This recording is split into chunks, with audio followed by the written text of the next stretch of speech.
اور اب مدنی خبروں کی تفصیل۔ شیخ طریقت امیر اہل سنت دامت برکاتہم العالیہ نے مبلغ دعوت اسلامی ندیم اتاری سے ان کی والدہ کی علالت پر سوری پیغام کے ذریعے عیادت فرمائی۔ سگے مدینہ محمد الیاس قادری رضوی عفیہ عنہ کی جانب سے میٹھے میٹھے مدنی بیٹے مبلغ دعوت اسلامی ندیم اتاری رکن محمدی کابینات، السلام علیکم ورحمۃ اللہ وبرکاتہ۔ مبلغ دعوت اسلامی شہزادہ علی وقار سید ریاض باپو اتاری سلمہ الباری نے آپ کی امی جان کی علالت کی اطلاع دی۔ دعا کرتا ہوں یا اللہ پیارے حبیب صلی اللہ تعالی علیہ وآلہ وسلم کا واسطہ ام ندیم کو شفا کاملہ عاجلہ نافعہ عطا فرما۔ میرے مالک ان کو صحت، عافیت، سنت، عبادت، ریاضت، بری طویل زندگی عطا فرما۔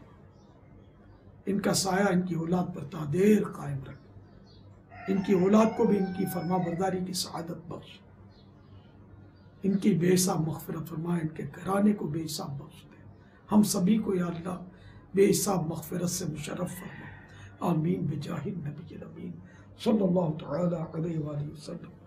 صلو علی الحبیب صلی اللہ تعالی علی محمد۔ دعوت اسلامی کے اشاعتی ادارے مکتبۃ المدینہ کی مطبوعہ کتاب قبر میں آنے والا دوست صفحہ نمبر 76 یعنی 76 پر ہے۔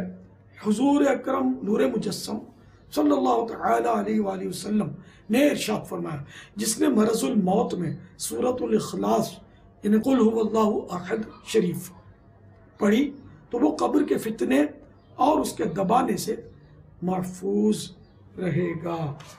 صلو علی الحبیب صلی اللہ تعالی علی محمد۔ ہو سکے تو امی جان کی شفا کی دعا کے لیے کوئی مدنی قافلے میں سفر کر لیں یا 12 روزہ مدنی کورس کر لیں اگر آج کل میں مل جاتا ہو تو، ورنہ 1 ماہ کے مدنی قافلے میں سفر کر لیں یا جو ممکن کہ اعتکاف فرما لیں، اللہ بیچاری کو شفا عطا کر دے۔ پیارے حبیب کے صدقے میں صلی اللہ تعالی علیہ وآلہ وسلم صدقہ بلاؤں کو رد کرتا ہے۔ ہو سکے تو فیضان رمضان 127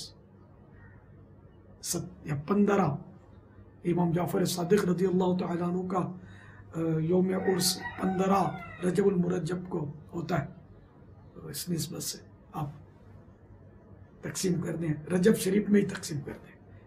اگر وسعت ہے تو، نہیں ہے تو کوئی بات نہیں، اللہ کرم فرما۔